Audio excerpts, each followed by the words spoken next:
Buenos días, muchas gracias por estar aquí. Tenemos el gusto aquí de reunirnos nuevamente con nuestro amigo Yusuke Murakami. Hace poco yo le escribí a Yusuke y le comentaba que en el ranking de ventas del mensual del instituto hay 3 o 4 libros de Yusuke. Así que está por supuesto este que vamos a comentar ahora, América Latina en la era post-neoliberal, Democracia, Conflictos y Desigualdad. Está también este otro que sacamos antes, ¿no?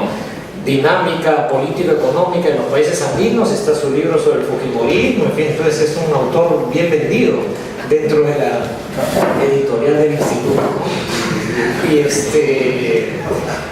Y bueno, Yusuke me ha pedido que yo inicie esta sesión de discusión, ¿no? Más que presentación del libro, porque el libro ya tiene algún tiempo de publicado, tener una discusión sobre los temas del libro, ¿no? Que giran precisamente sobre los temas que anuncia el título, América Latina en la era post-neoliberal. Además, Yusuke me comenta que ha llegado ayer desde Japón, entonces todavía está sufriendo los estragos del jet lag. Así que yo voy a empezar entonces planteando algunos temas en esta reunión, ¿no? Bueno, una primera cosa muy elemental, simplemente de presentar el libro para quienes no han tenido ocasión de verlo. Es una compilación, una edición de textos, resultado de una conferencia. Hay una larga y buena y sustanciosa introducción de Yusuke que lleva por título Neoliberalismo, Sistemas de Partidos Políticos y Giro a la Izquierda, Dinámica Política en América Latina post-neoliberal. Luego hay 3 secciones. Una sección que se llama Desafíos de la Consolidación de la Democracia. Hay 2 trabajos allí, uno sobre Chile, de Shin Yasui, y otro de Alberto Asís Nasif, que es un politólogo mexicano, en donde compara los presidencialismos en México, Brasil y Argentina. La segunda parte se llama Reconstrucción del Estado y Sociedad en Conflicto o luego del conflicto, y tiene 2 capítulos, uno sobre Colombia, de Flor Osorio, y otro sobre Guatemala, de Wilson Romero. Y finalmente una sección sobre desigualdad y política, donde hay un texto de Yusuke nuevamente sobre las elecciones 2011 en el Perú, y de Takahiro Miyachi, que habla sobre Bolivia y el gobierno de Evo Morales. Entonces ese es el libro en general. Yo diría que es un libro muy interesante, y la introducción y los temas que plantea Yusuke en la introducción son muy pertinentes también, ¿no? Bueno, yo quiero plantear algunos temas de discusión general, ¿no? aquí en la mesa, como les digo, partiendo del libro, pero la idea es tener una conversación general sobre, digamos, la actualidad en América Latina, enmarcado en esta idea que nos propone Yusuke, ¿no? de la era post-neoliberal. Bueno, hay una primera cuestión que quisiera mencionar, ¿no? En la introducción que presenta Yusuke en el volumen, hace un balance sobre algo así como las consecuencias o los efectos que han tenido las reformas neoliberales, ¿no? Y para esto Yusuke echa mano de algunos indicadores internacionales que circulan por ahí, de Samuel Morley y otros autores, que lo que hacen es tratar de cuantificar, de medir cuánto han avanzado los países latinoamericanos en la aplicación de estas políticas que podríamos llamar del consenso de Washington, ¿no? Y sobre la base de esos datos, Yusuke construye una tipología, digámoslo así, una tipología de países, ¿no? Entonces resulta que hay países que son más estables y que son países que avanzaron más, o que avanzaron, digamos, todos en las reformas neoliberales. Yusuke habla de Chile, de México y de Uruguay, y de Brasil, ¿no? Como esos son sus 4 ejemplos de países estables. Uno de los asuntos que Yusuke resalta es que hay algunos países en donde la reforma económica, digámoslo así, precede la reforma política, ¿no? Y en general, me parece a mí que Yusuke sostiene o sugiere que eso fue una ventaja, ¿no? países que tuvieron que vivir de manera simultánea la transición económica hacia políticas neoliberales con la transición política hacia la democracia, tuvieron, digámoslo así, las cosas más difíciles, ¿no? Más difíciles. Chile y Uruguay, emblemáticamente, serían países que hicieron las reformas económicas primero, las reformas políticas después, entonces eso les habría permitido un tránsito un poco más ordenado. Depende de cómo se vea México, uno podría estirar ese argumento, ¿no es cierto? Y decir que las reformas económicas vienen con Salinas de Gortari, y la transición política se completa cuando el PRI deja el poder, cosa que viene pues después, ¿no? Brasil es un caso interesante en este conjunto de un país que tiene que sufrir esta transición simultánea, la sufre y la vive de una manera muy caótica, pero sorprendentemente, digámoslo así, en el caso brasileño, logra estabilizarse y conciliar, digamos, estas dos dinámicas, ¿no? Brasil, que aparece como un país muy desordenado en la década de los años 90, en la década siguiente aparece como un ejemplo de estabilidad, de crecimiento económico y de estabilidad política, ¿no? Luego hay países que son pues típicamente inestables, en donde se combina la reforma económica y la reforma política. Yo sé que menciona ahí a Bolivia, Ecuador y a Perú. Y luego hay una última categoría en donde hay países que, digamos, solían ser estables, pero se volvieron más inestables, ¿no? Que serían los casos de Argentina, Colombia y Venezuela.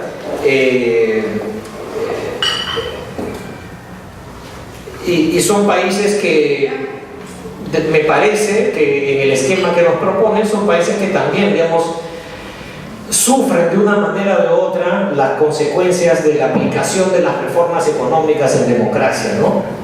Y por eso es que solían ser estables y luego pasan a ser inestables. Bueno, me parece que estoy resumiendo, por supuesto, un planteamiento más sofisticado, ¿no? Que apunta a las relaciones entre economía y política, y cómo en las relaciones entre economía y política la importancia de las instituciones, del Estado, que es un viejo tema, digamos, que Yusuke reitera para analizar, ¿no es cierto?, para analizar la política, tanto peruana como latinoamericana, serían pues la clave, ¿no? Países con mayores capacidades institucionales esa sería la clave para capear la tormenta, ¿no?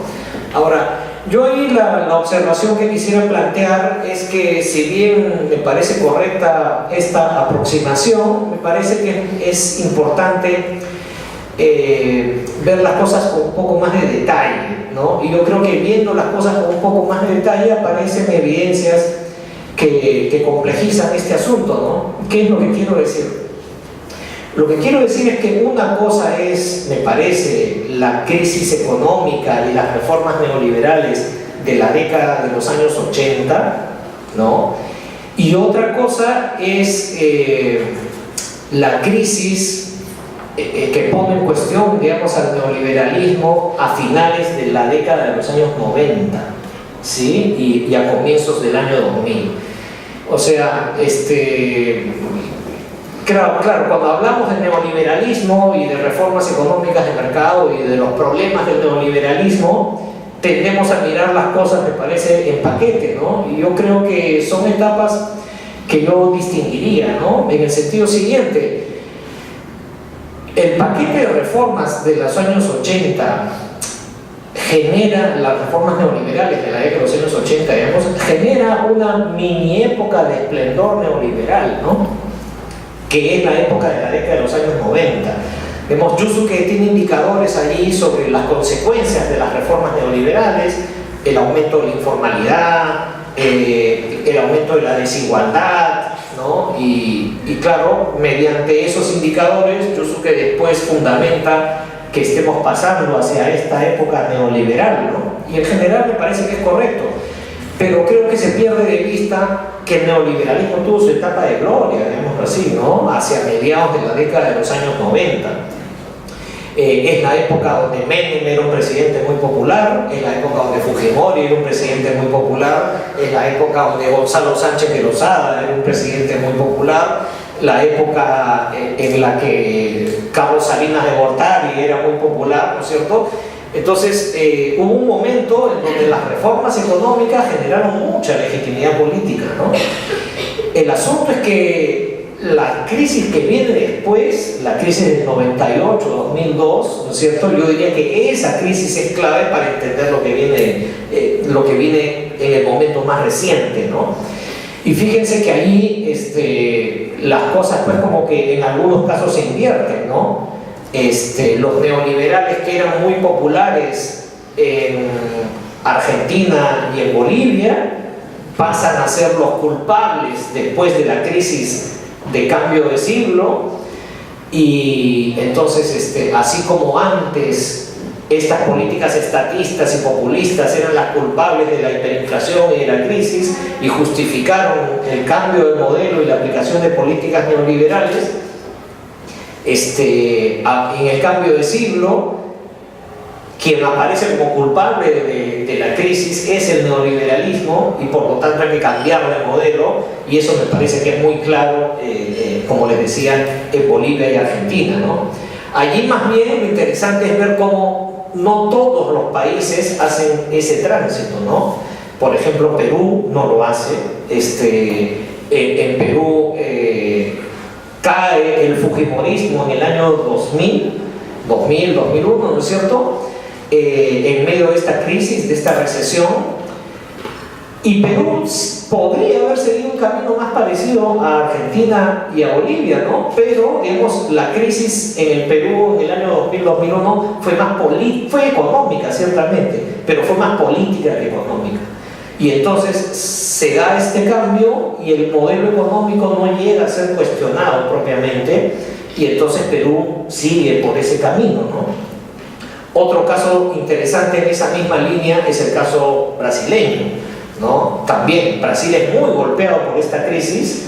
Esta crisis derrumba la popularidad del presidente Cardoso, ¿no es cierto? Limita mucho las posibilidades de que su partido pudiera seguir en el poder, permite la llegada al poder de Lula, pero otra vez, en Brasil no se llega a... O sea, si bien el neoliberalismo está en cuestionamiento por esta crisis internacional que afecta mucho a nuestras economías, al final lo que tiende a primar es la continuidad del modelo, ¿no? Y más bien este razonamiento de que hay que hacer correcciones en una línea más distributiva, ¿no? En fin, uno podría seguir viendo cómo hay variaciones alrededor de estos temas, ¿no? En Chile también, como en Brasil, hay una especie de mini giro a la izquierda, ¿no? Hay una pequeña torcida de timón cuando los socialistas llegan al poder en la Concertación, precisamente en medio de esta crisis, ¿no? Y el manejo de esta crisis es lo que permite entender la gran popularidad que adquirió Michelle Bachelet durante su presidencia, ¿no es cierto? Fue el manejo de la crisis internacional lo que cimentó su popularidad, ¿no? Porque la presidenta Bachelet, durante su primer año de gobierno, más bien era percibida como una presidenta débil, ¿no? En problemas. Y más bien, como les digo, el manejo de la crisis es lo que le permite cimentar la popularidad que la ha llevado de vuelta a la presidencia, ¿no? Entonces, esto me parece que ayuda a entender mejor estos caminos que Yusuke menciona después que se abren en la región, ¿no? Algunos países que se mantienen transitando pegados a la derecha, digámoslo así, y otros países que intentan un giro e intentan irse hacia la izquierda. Ese es un gran tema que yo quería plantear aquí para discutir. Un segundo tema es sobre esta discusión del post-neoliberalismo, ¿no? Yo creo que a estas alturas es la percepción que yo tengo, y yo comparto lo que Yusuke dice. Yo concuerdo con él en que estamos más o menos convencidos todos de que estamos en una etapa posterior, ¿no? ¿Cómo decirlo? A las reformas de los años 90, ¿no?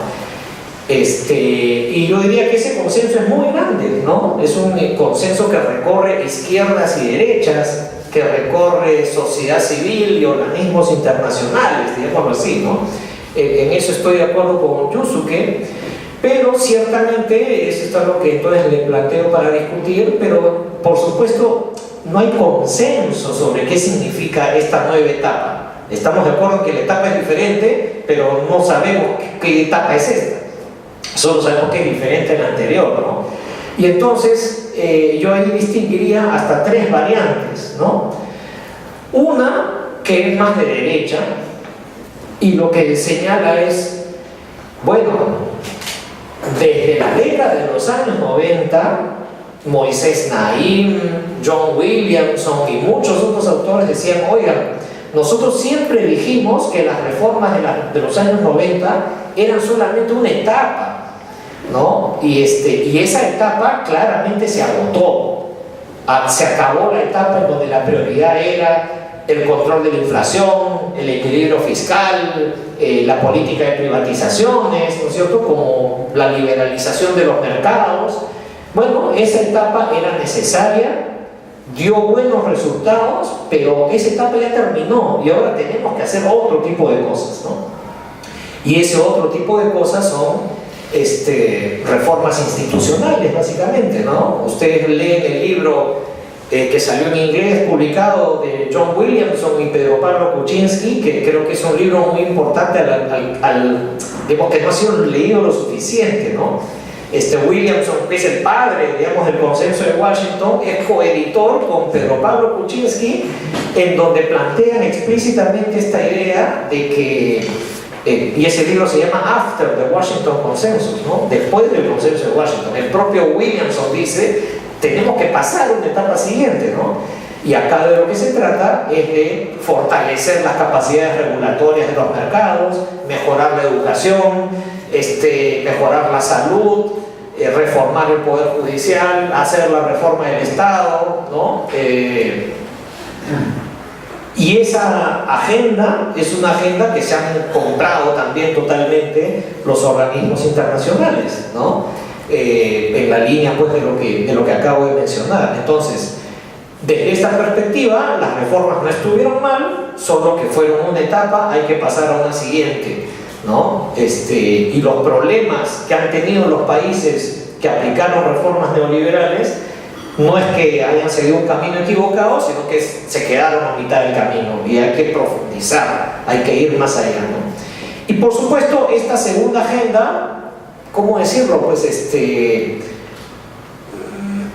está más al centro que el anterior, ¿no es cierto? Y el énfasis no está en mercados liberados, sino más bien el énfasis está en mercados más regulados y en mayor intervención estatal, ¿no es cierto?, o en la complementación entre Estado y mercado. Y ese es un discurso de derecha, ¿no?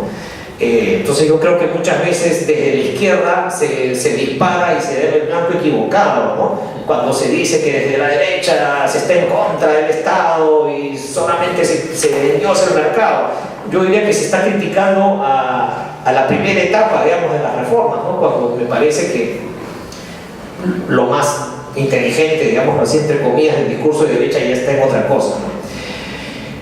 Pero decía, esa es solamente una variante, ¿no? En el otro extremo, uno podría decir que puede ser el discurso más tradicional de izquierda, ¿no? Ok, el neoliberalismo ha fracasado, y por el fracaso del neoliberalismo es que se ha dado este giro a la izquierda y tenemos países como Venezuela, como Nicaragua, como Ecuador, como Bolivia, que están en otra lógica y están ensayando respuestas alternativas que por supuesto tienen problemas, pero que son esfuerzos muy valiosos en la línea de lograr mayor autonomía, mayor independencia, y que precisamente ese tipo de políticas han permitido políticas distributivas, han permitido empoderar a sectores populares, darle protagonismo a sectores excluidos, que explican que estos sean gobiernos con un amplio respaldo popular, ¿no es cierto? Y por más que le pese, digamos, a los liberales representativos, estos son gobiernos que se legitiman porque han asumido las banderas de lo nacional y de lo popular, y son gobiernos que son elegidos democráticamente por la amplia mayoría de la población, ¿no es cierto? Y quizá uno podría decir que hay una variante en el medio que, si bien está hacia la izquierda, es crítica también con el discurso anterior, ¿no? Que es un discurso de izquierda que, ¿cómo decirlo?, toma más en serio la búsqueda de un modelo de desarrollo alternativo, ¿no? Y son estas posiciones que desde la izquierda critican a los gobiernos de izquierda, ¿no es cierto?, acusándolos de extractivistas, ¿no? Entonces, hubo una gran esperanza de que efectivamente, con el giro a la izquierda, se intentara aplicar un modelo económico diferente, pero digamos, los avances han sido muy modestos. Entonces, Evo Morales, que supuestamente era un representante de los indígenas y que supuestamente estaba en contra del modelo capitalista, finalmente no sería sino una variante del viejo modelo nacional popular, basado en el control de los recursos naturales, ¿no es cierto? Lo único que cambia es que los recursos naturales dejan de estar en manos extranjeras, pasan a estar a manos del Estado, como en el viejo populismo clásico, pero la palanca del desarrollo es la exportación de materias primas, digamos, ¿no? Lo mismo en Venezuela con el petróleo, lo mismo, bueno, el gas, el gas en Bolivia, el petróleo en Ecuador, ¿no es cierto? Entonces, una especie de crítica desde la izquierda a la izquierda, ¿no? Entonces yo diría que todos ellos, de una manera u otra, hablan de que estamos en una etapa post-neoliberal, ¿no es cierto? Pero por supuesto todo el mundo está teniendo en mente cosas muy diferentes detrás de ese diagnóstico, ¿no? Entonces ahí también creo que es un punto de discusión interesante. Y finalmente, para terminar, un tercer tema que va un poco sobre el tema que le interesa mucho a Yusuke, que presenta en su trabajo, sobre el tema del Estado y de las instituciones, ¿no? Y refiriéndome muy brevemente a varios de los capítulos del libro. Entonces, estamos en un momento en que algo así, pues, como que no hay modelos, ¿no? No hay casos exitosos de los que uno pudiese poner en vitrina, ¿no? Yo diría que si uno mira hacia atrás, eso más o menos podía decirse. Hasta hace muy poco, relativamente poco, uno decía, ok, ustedes quieren ver qué es lo que debería haberse hecho, bueno, miren Brasil, miren Chile. Ahora ya no se puede decir, digamos, es mucho más problemático decirlo, ¿no? Más hacia atrás, por supuesto, en los años 90, estos grandes éxitos de esta mini etapa de gloria que mencioné del neoliberalismo, pues terminó pésimo, ya no se pueden reivindicar esas experiencias. Y del lado de políticas alternativas también es difícil, ¿no? Yo creo que cada vez más desde la propia izquierda es difícil defender a Hugo Chávez, ¿no es cierto? Desde la propia izquierda es cada vez más difícil defender a Rafael Correa. Quizá diría yo que un país que queda un poco mejor parado dentro de estos países alternativos que exploran rutas alternativas es Bolivia, ¿no? Porque paradójicamente Bolivia, a pesar de todos los problemas que tiene, ¿cómo decir? No ha llegado por múltiples razones a esa lógica autoritaria, centralista, de control que se ve de manera muy rotunda en Venezuela y que creo yo que también empieza a verse en Ecuador, ¿no? Porque en el caso boliviano el poder está mucho más desconcentrado, las coaliciones son mucho más amplias, en fin, entonces no se ha llegado a ese nivel. Y creo que si es que uno revisa pues, lo que muchos autores dicen, uno podría decir que esta movilización popular de sectores excluidos está para quedarse en el escenario político boliviano. En términos generales uno podría decir que eso es bueno, Y también uno podría decir que esa movilización muestra niveles de autonomía y de independencia mucho mayores que lo que uno puede ver en el caso venezolano, ¿no es cierto? En Venezuela esa movilización es muy neto, digamos, en la literatura, creo yo que está muy clientelizada, ¿no es cierto? Muy controlada por el gobierno, mientras que creo que en Bolivia el panorama es relativamente diferente, ¿no? Pero en fin, mi punto es que no hay, en este modelo, en este momento, digo, no hay como modelos claros para ninguna de las alternativas que se presentan, ¿no es cierto? Ni los que están hacia la derecha pueden presentar modelos exitosos, ni los que están más hacia la izquierda, ni los críticos a la izquierda de la izquierda, ¿no es cierto? Y yo diría que eso es lo que está marcando el momento presente, ¿no? Y entonces aquí quiero terminar con plantear esta pregunta, ¿no? ¿Qué es lo que ha fallado en estas experiencias, ¿no? Hay cosas que parecen medianamente claras, ¿no? De un lado uno dice, ok, las experiencias neoliberales en parte fracasaron por sus problemas de legitimidad política, por sus efectos redistributivos menores, ¿no es cierto? Por problemas sociales, digámoslo así, ¿no? Ese es como el ejemplo más típico. Pero también tenemos países que, aplicando políticas neoliberales, redujeron la pobreza, redujeron la desigualdad y también están en problemas, ¿no? Entonces, claro, típicamente serían los casos de Brasil y Chile. Entonces ahí la pregunta es, ¿qué tipo de problema es el que estamos viviendo allí, ¿no? Y ahí diría yo que la discusión es, ojo que acá no estamos hablando de los problemas del pasado, digámoslo así, de los problemas típicamente distributivos de pobreza. Estamos hablando de problemas que tienen que ver más con el futuro, ¿no? Estamos hablando de demandas postmaterialistas, estamos hablando de calidad de servicios públicos, estamos hablando de otra cosa. Entonces es otro tipo de agenda para la cual habría que estudiar otras cosas, ¿no? Entonces hay que estudiar entonces cómo se hace la reforma del Estado, cómo se mejora la seguridad ciudadana, el acceso a la justicia, la salud, la educación, ¿no? Eso es como que otro tipo de agenda, ¿no? Y mucho más sectorial, mucho más especializada, ¿no? Y del otro lado, del lado de las izquierdas, claro, en el caso de Venezuela es muy claro, ¿no? Uno podría decir que, digamos, ahora con Maduro es mucho más evidente. Este es un gobierno que planteó hacer reformas, pero en el camino eligió un poder personalista, digamos, se descarriló y el problema pues ahí es el personalismo, es que se dice que se quiere empoderar a los sectores populares, pero se está creando un aparato muy vertical, ¿no?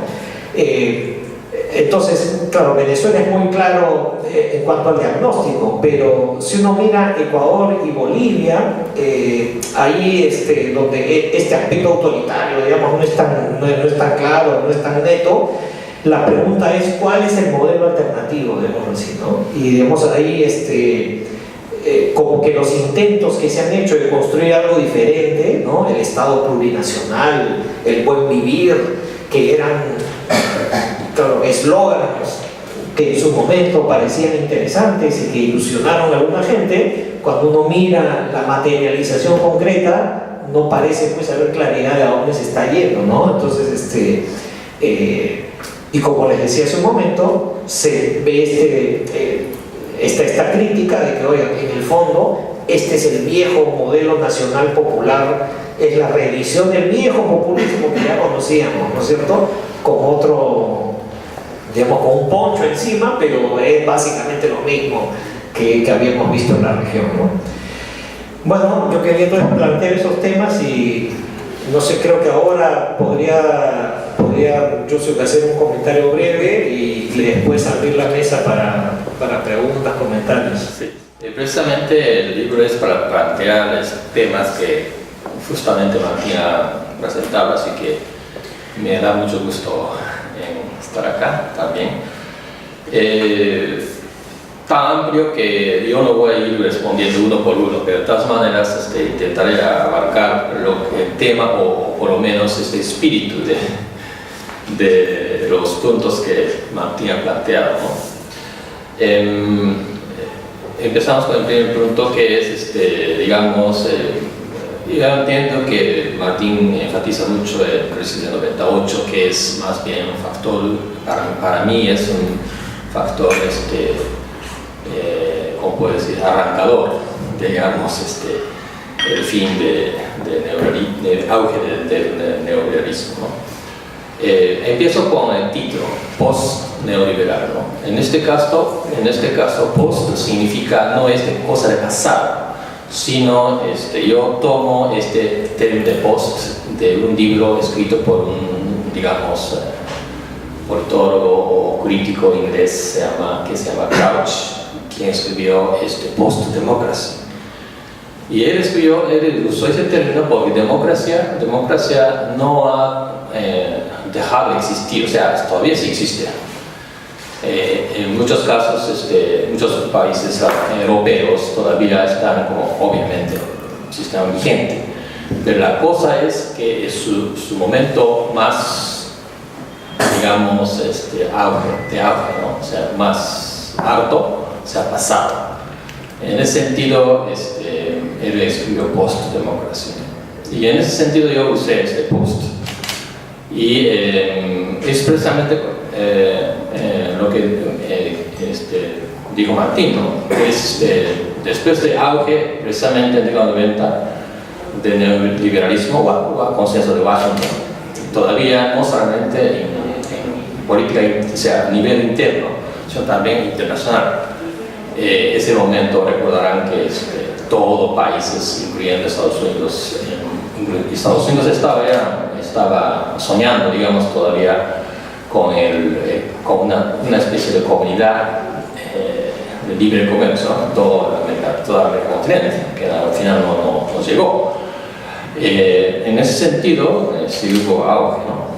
Pero por otro lado es cierto que precisamente es lo que mencionó Martín en la segunda etapa de Washington Consensus, que ellos llaman, ¿no?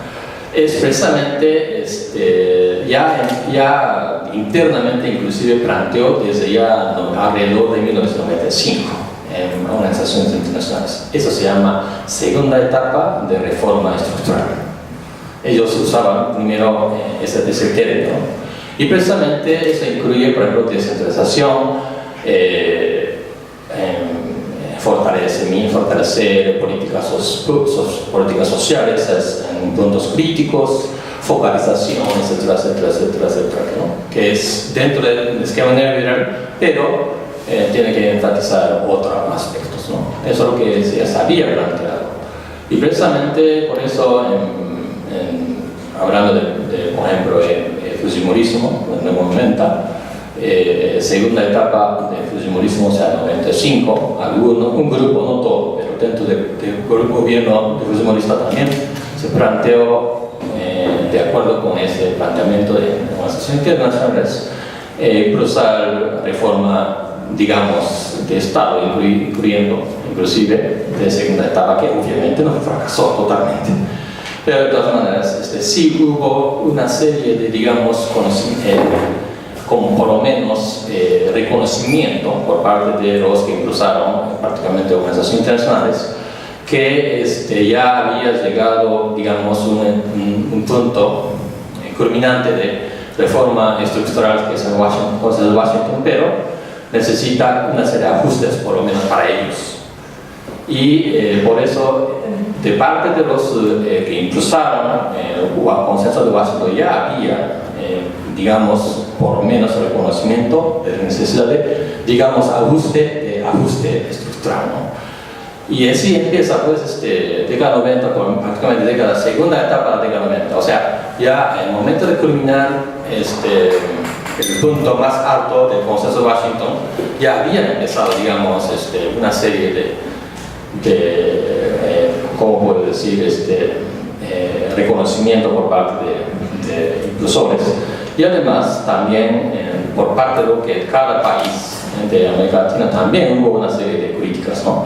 Yo no voy a mencionar detalles de ese aspecto, que ya hay una serie de estudios, pero de todas maneras tempranamente ya hubo eso de, ¿cómo se llama eso? De cumbre social de Brasil, etcétera, etcétera. Hay una serie de movimientos que está en contra, ¿no? Entonces, hay una etapa dominante, pero al mismo tiempo ya se sentía, digamos, el límite del ajuste estructural.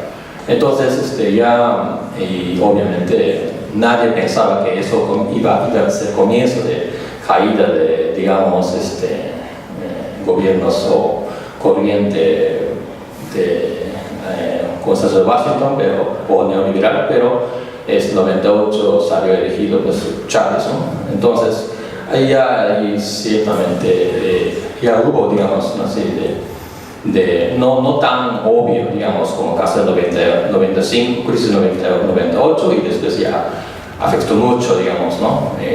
Pero hubo una serie de cosas que sucedió eso, ¿no? Entonces, es cierto que yo diría que es 98, crisis 98 es simbólicamente sí es cierto que se puede marcar, digamos, ¿no? Junto con la elección de Chávez, el comienzo de fin, digamos, auge del neoliberalismo, pero de todas maneras ya hay una serie de reconocimiento, o por lo menos conciencia de que ya hay brecha de desigualdad, etcétera, problemas, ¿no? Sí, problemas que después vienen.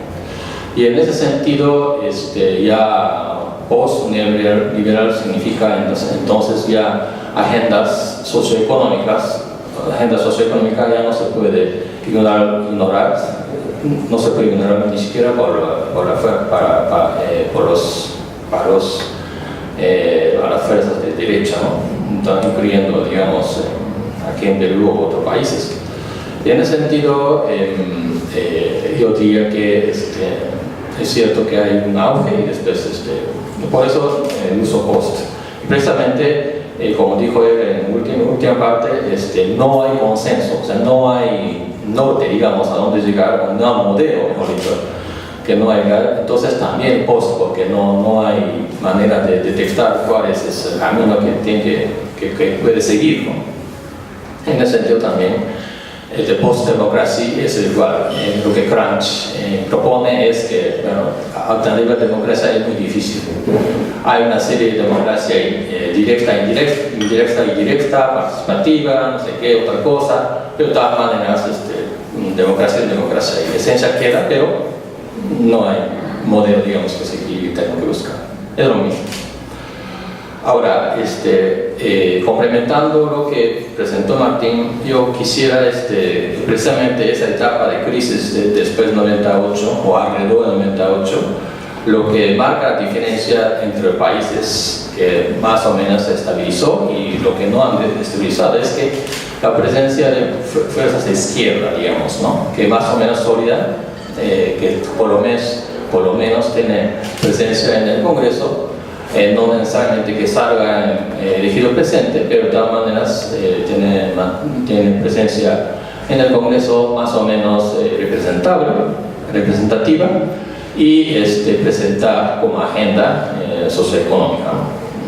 En el caso de México, Chile, Brasil, Uruguay, son típicos casos.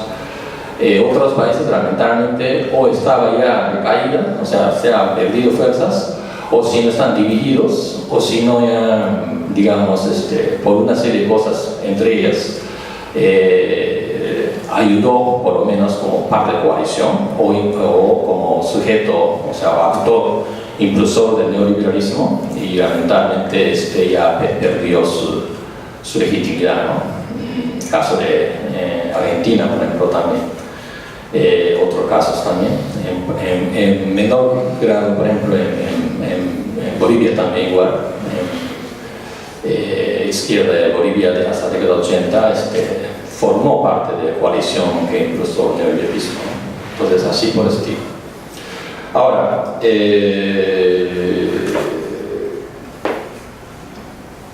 yo dentro de ese, y además para no tomar mucho tiempo de mi parte, y porque Martín hizo presentación más o menos abarcadora, así que yo no es necesario tocar todo el tema.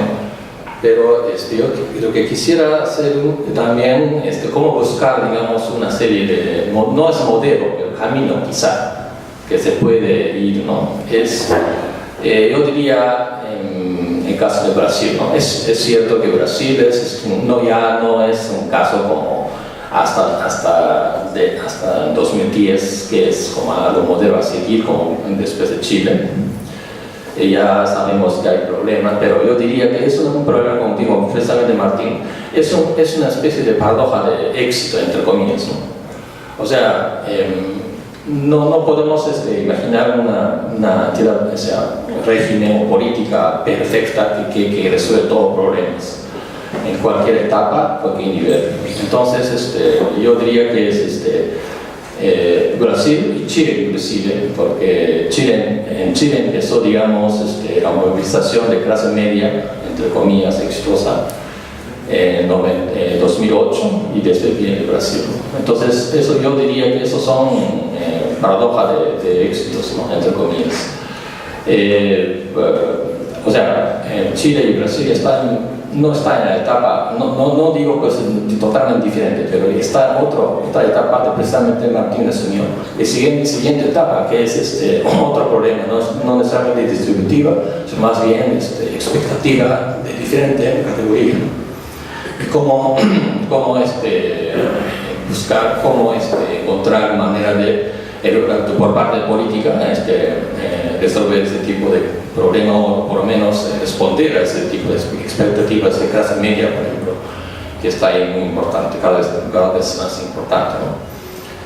Bueno, pero digamos, tomé unos dos o tres minutos para plantear lo siguiente, ¿no? Una manera de pensar. Retroceder un poquito, no es ciertamente que no hablamos de historia, pero de todas maneras, para fines de la década 80, recordemos, politólogos que hablamos del sistema de partidos políticos en América Latina. Tenemos más o menos consenso de la siguiente manera. Hay países que tienen sistemas de partidos sólidos y otros no tan sólidos. Entre ellos, entre los últimos, se figuran Brasil y Perú, ¿no? Brasil, ¿por qué? Porque más o menos partidos débiles, no hay partido, cada partido son individualistas. Cada político busca sus intereses, no le interesa a quién pertenece. Hay en el caso de Brasil, espectacular, transfugismo, etcétera, etcétera. Hay muchos comunes en esos países. Eso es lo que estábamos discutiendo por lo menos hasta la década 80, fines de los 80, ¿no? Y ya pues 20 años después, por lo menos Brasil ha cambiado. ¿Y cómo se ha cambiado? Hay varias maneras de interpretar su evolución, pero uno de los importantes analistas, un grupo de importantes analistas, plantea de la siguiente manera, ¿no? En el proceso de neoliberalismo, prácticamente de década 90, Brasil, Cardoso en presidente, Lula en Congreso, pero todos divididos, o sea, por parte de derecho también dividido, izquierda también dividida, y tradicionalmente aquí también igualito, se parecen, ¿no? Pero para impulsar precisamente Cardoso prácticamente medidas neoliberales, buscó una serie de alianzas en el Congreso, ¿no? Y por otro lado, frente a esa situación, izquierda también consolidó más o menos alrededor de Lula, pero no necesariamente, pero de todas maneras, o sea, así se forman dos ejes, pro y contra, y los partidos de centro se alió con Cardoso, y con eso se pudo impulsar. Y después, 98 crisis, después otros problemas en eso, y se cayó y apareció Lula.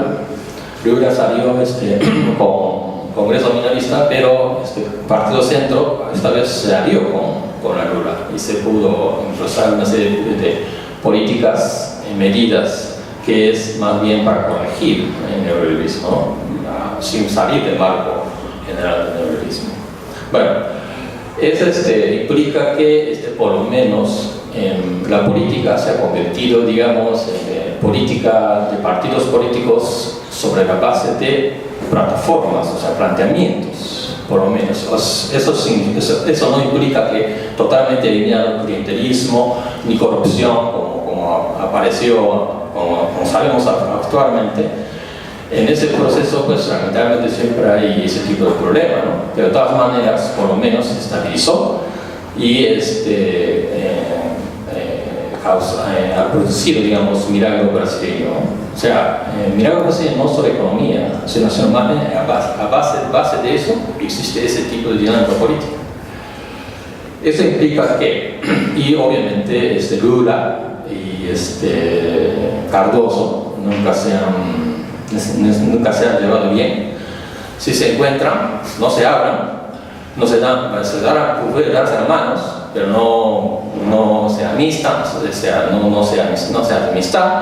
Lula siempre critica, Cardoso siempre critica que Lula se agarró todos los resultados de mi gobierno, y por otro lado Lula dice que no es mi mérito, ¿no?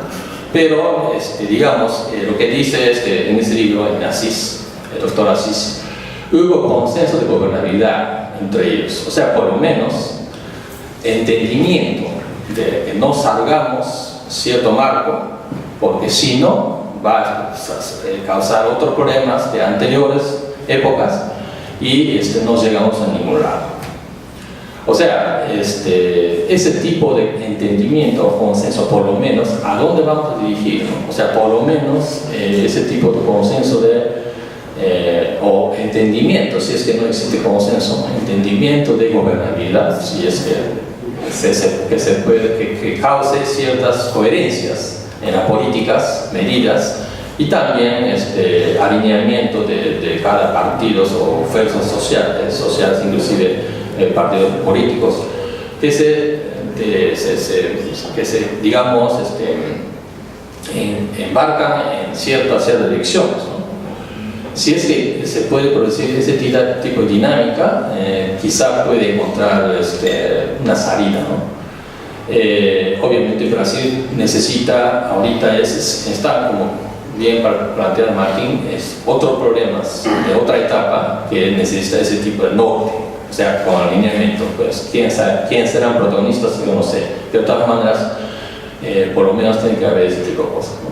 En caso de Perú, me imagino también, hasta el momento, por ejemplo, José Antonio Mara ha hecho una serie de políticas, pero obviamente solos, hace como en época 90 o anteriores gobiernos. No hay, digamos, consensos o entendimientos, necesidades o por parte de otras fuerzas. Como dice Guillermo Martín en su libro de partidos, ¿no? Tú dijiste en la década de los 80 hubo diálogos, ¿no? Conversaciones, diálogos, pero no hubo consenso, o sea, hacer prácticas que no hubo consenso. Esa situación sigue siendo lo mismo.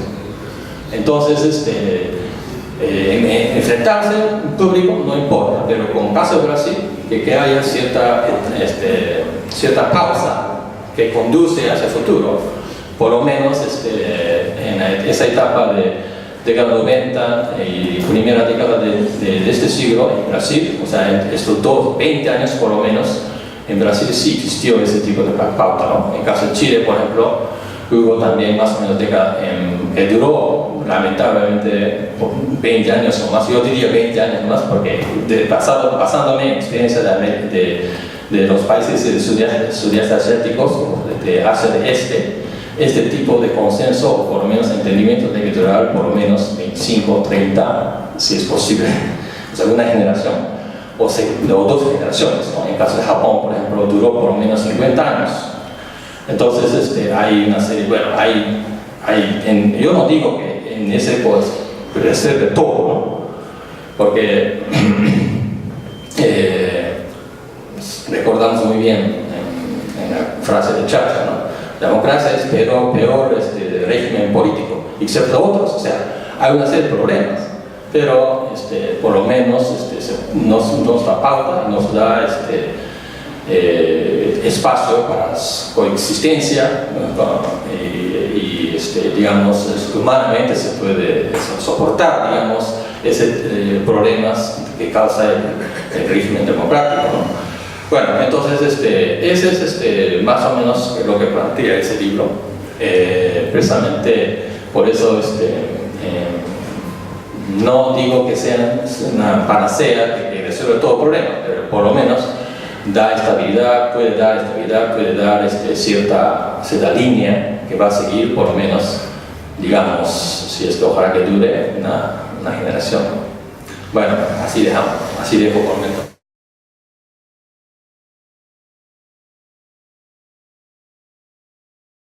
Bueno, yo en todo esto tengo o veo un factor ausente, y el factor ausente es cuál es la forma concreta y el volumen concreto en el cual se acumula capital.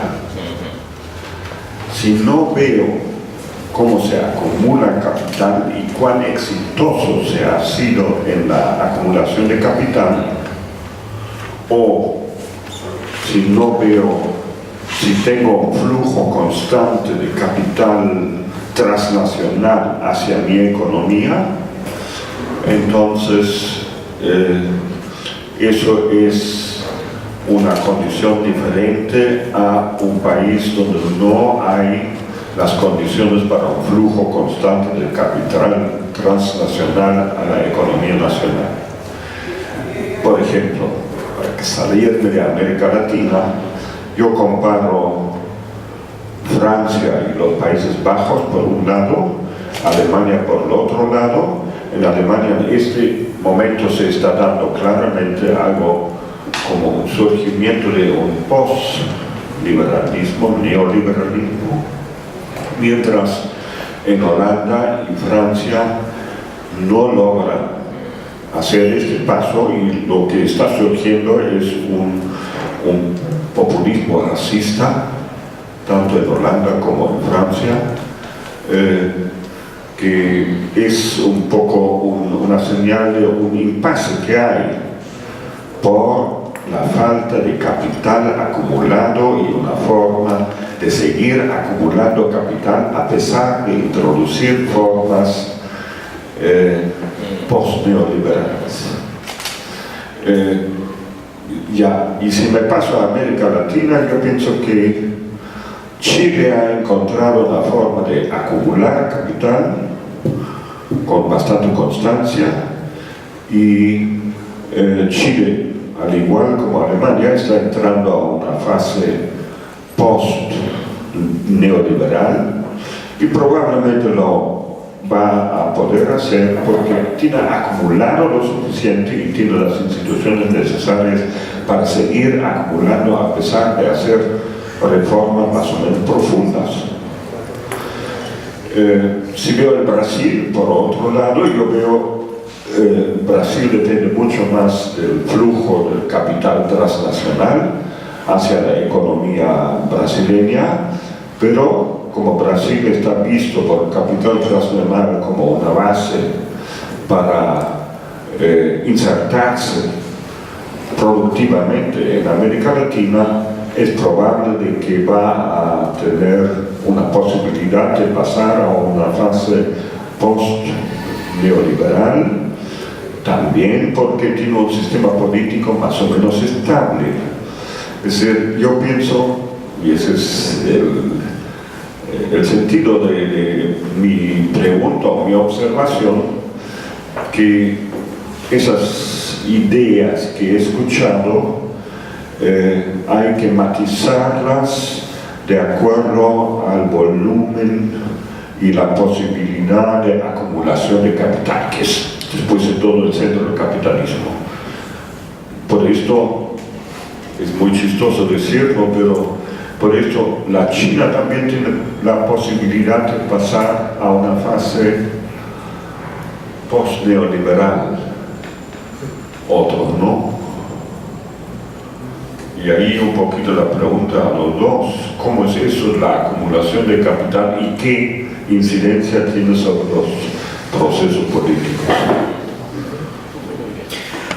Yo tengo tres cosas y es cuestionar la idea de post, inclusive en el sentido que Yusuke presenta, porque lo que yo creo es que ha mudado de forma, pero no es que haya acabado un auge, es menos rabioso que el principio, ¿no es cierto?, en términos míos, pero continúa en lo que yo creo que es lo más profundo que dejaron las reformas iniciales, que son las dimensiones culturales del neoliberalismo, que por supuesto en la politología se tocan menos, no interesan tanto, pero que fundamentalmente terminan siendo quienes se mueven, creo yo, en la base de las decisiones. Entonces, yo no sé si hay post porque acabó el auge, o la época de gloria. Les decía Jürgen acá qué significará gloria, porque los ecuatorianos qué mismo significará gloria en esos momentos, pero bueno, en todo caso es menos, digo yo, rabioso en términos de intensidad, pero muda hacia otras formas, fundamentalmente porque la dimensión, insisto, cultural, que tiene que ver con este individualismo que a veces es transgresor, con este respeto a las instituciones, con esta idea de que el sistema meritocrático funciona de manera automática, como si no hubiesen barreras culturales que lo frenasen, como si el emprendimiento fuera no la excepción al desarrollo, sino más bien el punto de partida para el desarrollo. Es decir, todos estos asuntos que penetran en el imaginario social de tal manera que las decisiones, más bien políticas y económicas, se tienen como aliado este imaginario social construido por estas dimensiones culturales. Y pongo dos ejemplos. El primero de ellos, la semana pasada he estado en el grupo de Claxon mirando este proyecto que va a empezarse sobre el tema de las reformas educativas en esta época post-neoliberal, que no terminan siendo más que las mismas que las de la época liberal. Es decir, en Perú no se siente tanto porque por la historia de lo que ha sucedido, en los 90 no se terminaron de atrever a hacer las reformas tal cual hicieron en otros países. Sin embargo, ahora en el promedio general, solo para los países sudamericanos, porque el promedio subiría más si se toma en cuenta a los centroamericanos, la matrícula de la educación básica es el 42% en la educación privada, en América Latina. Y en países como en Argentina, en donde uno podría pensar que la vieja idea de escuela pública sigue siendo la base, es donde proporcionalmente ha subido más. ¿Por qué? Porque las reformas, esta segunda época de reformas, no están siendo unas reformas que necesariamente respeten al Estado en el discurso que Martín presentaba en el momento. Por lo menos si uno mira lo que está pasando con datos precisos. Que si esto es bueno o no, será otro tipo de discusión, pero la idea es colocar esto en el caso de Perú nada más. En el caso de Lima, el 53% de las decisiones educativas, de la matrícula educativa está en la escuela privada ya. Entonces, la pregunta es, ¿qué otras reformas que están incluyendo mayor o menor participación del Estado se están tomando en cuenta? El segundo ejemplo que quiero poner, que ha sido una discusión también muy interesante que se ha tenido hacia este fin de año, en este caso en el IPE de la UNESCO, es cómo la decisión de focalizar como parte de estas segundas etapas de reformas están impactando en las políticas universales de educación y salud.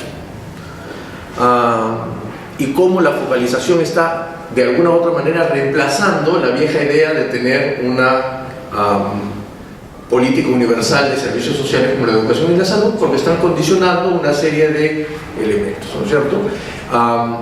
Se repite la misma frase que acá en el Perú repetía Carolina Trivelli cuando decía: mi compromiso es dejar a los niños en la puerta de la escuela, y de la puerta de la escuela para adentro es problema del Ministerio de Educación, o dejarlos en la posta y de ahí para adelante en el Ministerio de Salud.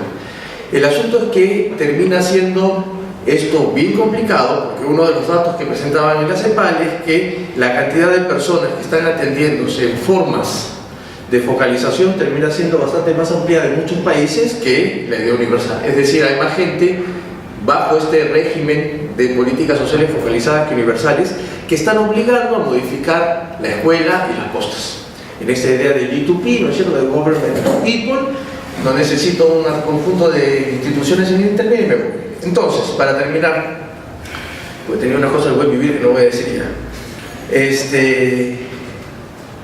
La pregunta es verdad que es post en el sentido de se acabó el auge, ¿O es que muda hacia formas distintas sobre la base de un imaginario social muy extendido que vende el éxito de una manera muy importante y con lo cual se toman decisiones en las que tampoco está participando tanto el Estado como parece?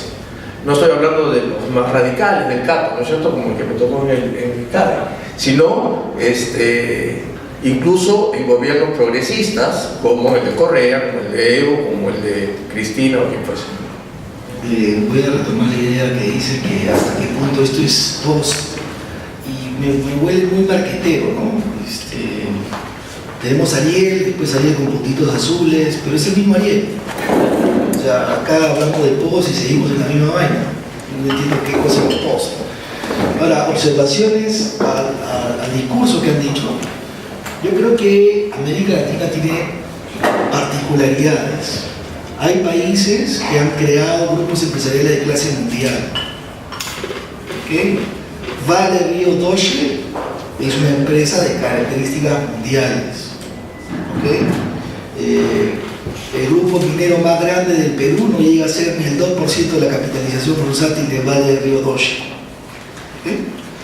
Entonces, países como México, Brasil han creado grupos empresariales de clase mundial que participan en los mercados globales y pueden determinar. Les recuerdo que en el mundo el hierro lo maneja Río Tinto, BHP y Vale. Esos tres manejan el negocio del hierro del mundo para la preocupación de los chinos. Entonces, esos países, México creó su democracia perfecta o su dictadura perfecta con el PRI. Hicieron los cambios de Salinas de Gortari, pero Salinas de Gortari nunca dejó la escena política y económica de México. Tal es así que han vuelto, y el actor Peña Nieto es un actor ¿de quién? De Salinas de Gortari. ¿Okay? Slim es un millonario de categoría mundial. Entonces tenemos ese tipo de dimensión y de grupos empresariales. Brasil yo no creo que sea neoliberal, o sea, algo de la característica de las reformas neoliberales era bajar los aranceles para competir con el mundo. Y los peruanos, por más que hemos hecho 2 ejes IRSA con Brasil, no podemos exportarles ni cebolla ni cemento. ¿Okay? Por las tarifas que nos ponen para el mercado internacional.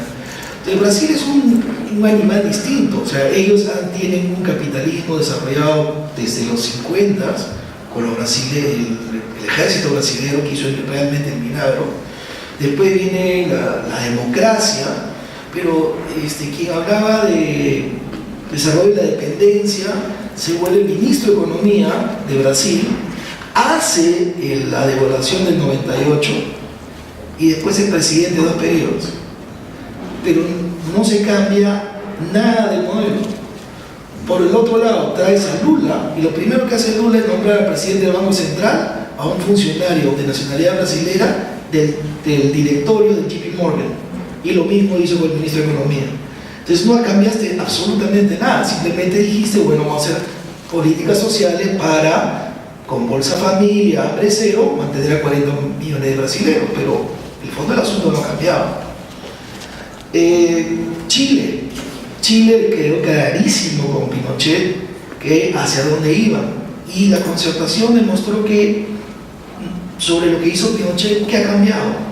La composición del Senado tal vez, porque ya no hay senadores designados y ya no tienes perpetuidad en el comandante general del ejército, pero más allá de eso es lo mismo. Tú no me vas a decir que ahora Bachelet va a volver y va a hacer un cambio económico radical. Ninguno. Simplemente van a ceder a esta presión de educación pública de calidad que no sé cómo la van a financiar, pero ahí vemos que se mantiene. Colombia igual. Colombia es un país que se acaba la guerra civil que tienen, y para mí es el que está mejor parado en América Latina. Tiene las mejores composiciones de deuda país, plataforma de exportación diversificada, y tiene grupos empresariales que ya empiezan a tener dimensión mundial. Entonces, yo creo que Chile, Perú, Colombia y México van a adentrarse en esta asociación de países del Pacífico, van a adentrarse a la dinámica de la APEC y están en un rollo totalmente distinto al resto. Brasil puede jugar un rol hegemónico en América Latina por la dimensión y el tamaño que tiene, pero si Dilma Rousseff mantiene a Brasil creciendo a menos de un punto porcentual al año, eso no tiene futuro. Argentina, sabemos que los argentinos viven en un sistema único en el cual tú tienes peronismo de izquierda, centro y derecha, pero siempre peronismo. Y el país está quebrado, todo el mundo lo sabemos, depende cuándo va a reventar la cosa. La vez pasada, lo que falló, entiendo yo, no fue el neoliberalismo, fue el empecinamiento del sistema político y económico argentino de mantener una paridad que no se sostenía. No es el neoliberalismo el que fracasa, sino una dimensión de política económica que favorecía a grupos argentinos. De ahí el colapso del corralito, la sucesión de varios presidentes en un día para terminar con los Kirchner. Y el éxito de los Kirchner fue que el mercado internacional les cobra a los argentinos el 10% de su deuda, porque no había cómo pagarles. Y eso ya no es sostenible en el tiempo. Entonces, Bolivia, yo no veo a Bolivia como un éxito. 70% de los ingresos tributarios en Bolivia depende de la venta de gas a Argentina y Brasil. No han podido concertar capital para explorar, y cada vez que hay problemas de exploración tienes el tema de la inclusión del buen vivir en la Constitución boliviana y el reconocimiento explícito de 38 pueblos indígenas y la 169 dentro de la Constitución boliviana. Y ahí tienen los enfrentamientos para las carreteras, para la exploración petrolera, etc. Y Bolivia va a vivir mientras que Venezuela le dé todos los días diésel. En Bolivia hoy día las refinerías de diésel refinan lo que equivale al consumo de diésel del cono sur de Lima. Y el día que Venezuela deje de mandarle diésel a través de Arica, ese país se para. Ecuador, con todo el cambio constitucional que han hecho Ecuador, el buen vivir y todo esto, ¿en qué quedó Yasuni? ¿En qué quedó estas promesas verdes del señor Correa? Si al final él mismo correteaba a todas las ONGs verdes. Entonces, yo creo que América Latina, creo que hay países que se han integrado al mercado internacional de una manera dinámica. No es cierto que es un proceso de desindustrialización, eso lo puedo demostrar con números. Y no es cierto que ha aumentado la desigualdad, y no es cierto que acá se aplica una curva de Kuznets, como lo hemos demostrado con el trabajo que hicimos con Richard sobre la influencia del crecimiento en la zona rural del Perú. Bueno, si no hay más preguntas o comentarios, unas breves reacciones antes de darle la palabra a Yusuke. Bueno, a ver, hay muchos temas de debate, por supuesto, ¿no? Y es imposible abordarlos todos. Me parece que la discusión esta de la economía, digamos, de economía política, de la acumulación de capital que propone Jürgen, me parece muy pertinente. Bueno, ya gran parte de Miguel ha comentado bastante en su comentario estos asuntos, ¿no? Yo creo, bueno, yo no soy experto, así que no podría decir mucho más, pero ciertamente parece que, visto las cosas a mediano plazo, hay países que lucen con mayores posibilidades de capear posibles crisis futuras, digamos, ¿no? Es cierto que en este momento a todos les va bien porque los precios están bien, entonces pero sí, digamos, si uno ve candidatos a países que les va a ir mal en los próximos años, uno piensa en Venezuela, uno piensa en Argentina, uno piensa... Y claro, Brasil es un caso interesante, ¿no es cierto? A Brasil le está afectando mucho la dependencia de capitales extranjeros, ¿no es cierto? Ya está incurriendo en déficits comerciales Brasil. Se dice, pues claro, que hay una necesidad de diversificación productiva, de inversión en infraestructura muy atrasada. Entonces Brasil sí ciertamente está como en un momento de inflexión, ¿no? En donde o hace ciertas cosas que le permiten seguir creciendo o se puede hundir, ¿no es cierto? Además, en el contexto de los Juegos Olímpicos y el Mundial, uno piensa en la economía griega, digamos, y eso puede ser también el futuro brasileño, ¿no? Si es que no se ponen las pilas. Pero en fin, eso requiere pues un tratamiento muy especializado. salió en la conversación esto de los casos de éxito, ¿no? Y me parece que es interesante entrar a esa discusión. Hay un país que no está abordado propiamente, pero que es mencionado de pasadita, ¿no? Y Yusu, que también no lo mencionó ahora en su exposición, y que él menciona el caso de El Salvador, ¿no? O sea, de esos pocos casos que uno encuentra de economías pequeñas, de países muy problemáticos, pero que dan un salto importante, digamos, son como casos interesantes de los que se puede aprender, ¿no? Se ajusta a lo que tú decías, un país muy inestable, pero con una izquierda unida que juega una política más responsable, estabiliza el sistema político y eso le permite cierta prosperidad económica y cierta estabilidad política que contrasta mucho con Guatemala y otros países centroamericanos. Me parece que es un caso interesante que por ahí se menciona de pasadita, ¿no? Me parece importante decir.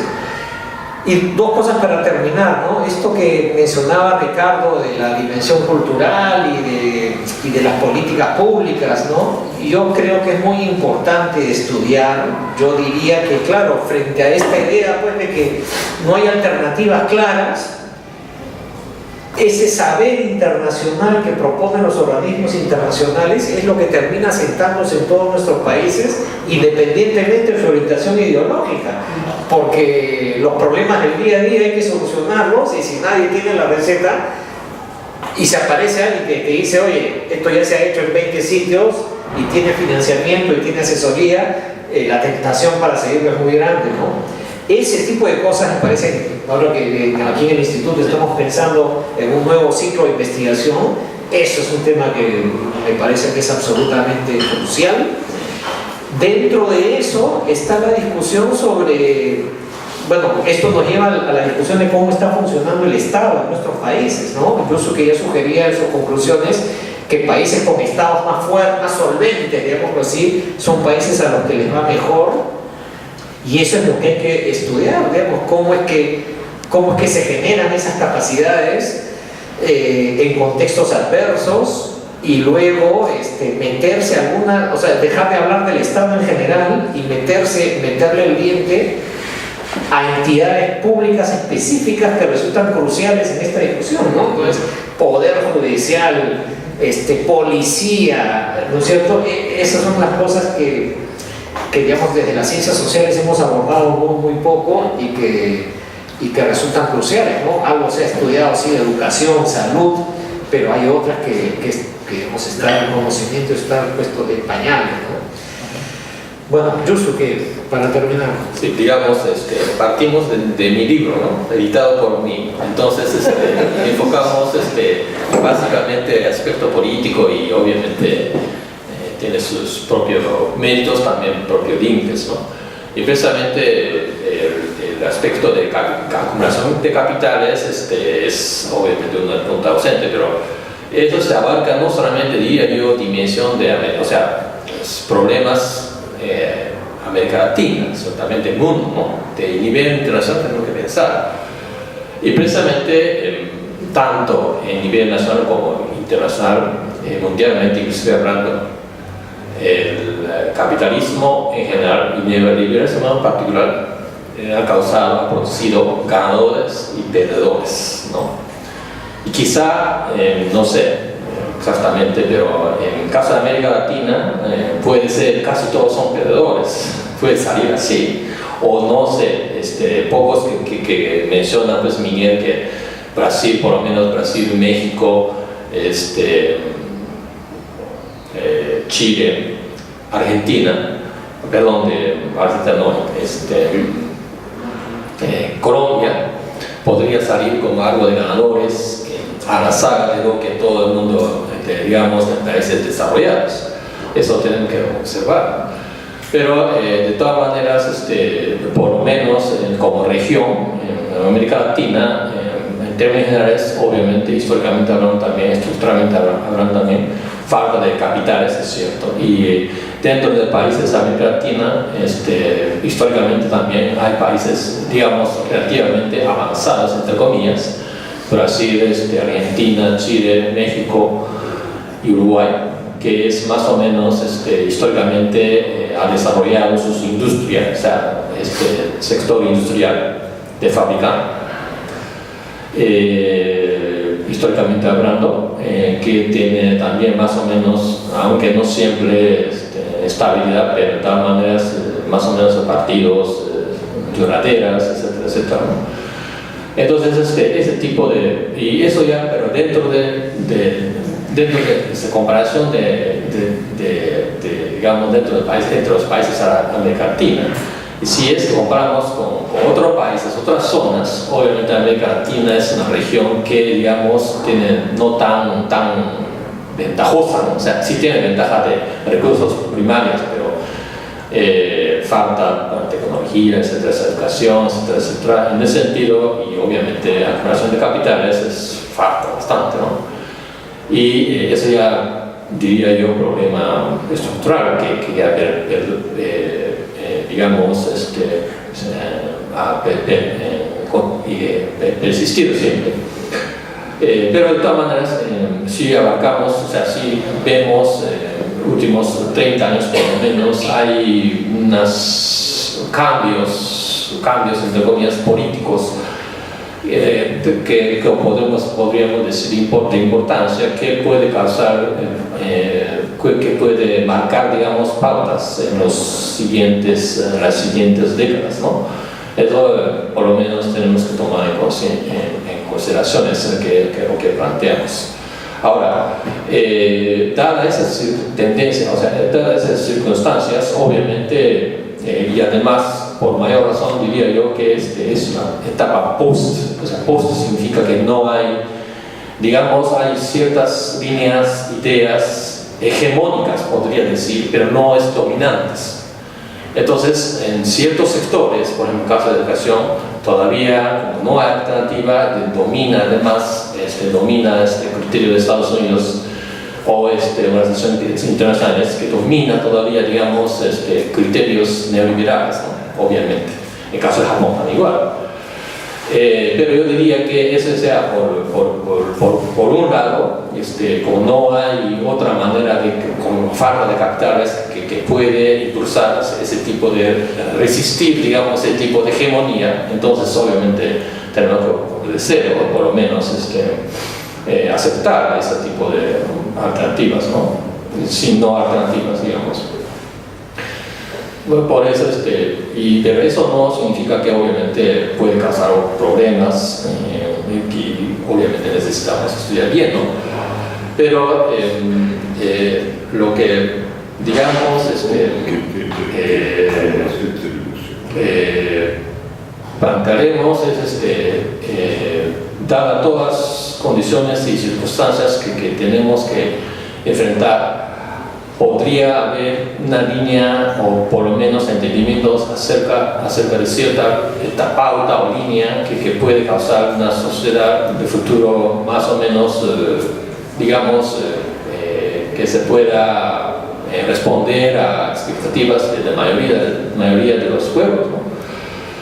Eso es lo que, digamos, que tenemos que plantear, discutir bien, obviamente basándonos en los estudios y reflexiones, pero digamos aquí lo que yo diría que paradójicamente que no enfatizo mucho ese aspecto, pero o sea, no soy analista que enfatiza mucho a actores, pero de todas maneras en el caso de Brasil, por ejemplo, se enfatiza, ilustra, no, demuestra también, es que necesita una serie de liderazgos políticos, ¿no? Que no necesariamente puede ser todo de digamos, nobles, pero de todas maneras tiene que tener idea de que a dónde dirige, o sea, por lo menos necesita tener en mente, en el presente, que la sociedad necesita una orientación o lineamiento o norte que a dónde llegar, o por lo menos tiene que hacer el esfuerzo para llegar a ese norte y movilizar todos los esfuerzos de todos esos sectores sociales, ¿no? Ese tipo de liderazgo necesita, o liderazgo de varias personas, no solamente una o dos, sino de varios, personas necesitan para por lo menos llegar a un determinado entendimiento. Si no, ya bien difícil de encontrar cierta manera de llegar a causar todos los esfuerzos de sociedad hacia cierta orientación, ¿no? Entonces, es difícil, pero no es que no hay nada, ¿no? O sea, siempre hay posibilidad, inclusive casos de Bolivia que no veo tampoco no tan optimismo, pero de todas maneras, inclusive el caso de Chile, Bolivia o Perú también, u otros casos de instabilidad, también siempre hay momentos, pero por lo menos tenemos que empezar con un mínimo, un consenso o entendimiento mínimo, porque si no, no hay cómo fomentar, desarrollar ciertas industrias, por ejemplo, que no sale espontáneo, ¿no? Eso es lo que por lo menos la experiencia de países hacia el este implica eso, ¿no? Entonces necesitamos, tampoco no es intervencionismo estatal del 100%, tampoco. En el caso de China, se menciona el doctor Gorte, es cierto que puede haber bastante capitales, pero de todas maneras hay una serie de problemas y lo que tenemos como país vecino es que China en un momento colapsa, digamos, como gobierno puede salir millones de refugiados y va a llenar todo Japón, 4 islas principales, ¿no? Esa escena estamos estudiando seriamente. Bueno, es una broma aparte, pero de todas maneras hay ese riesgo también. Así que, de todas maneras, muchas gracias por la invitación. Además, creo que hay dos temas pendientes, así que dejamos para IEP que estudien. Muchas gracias.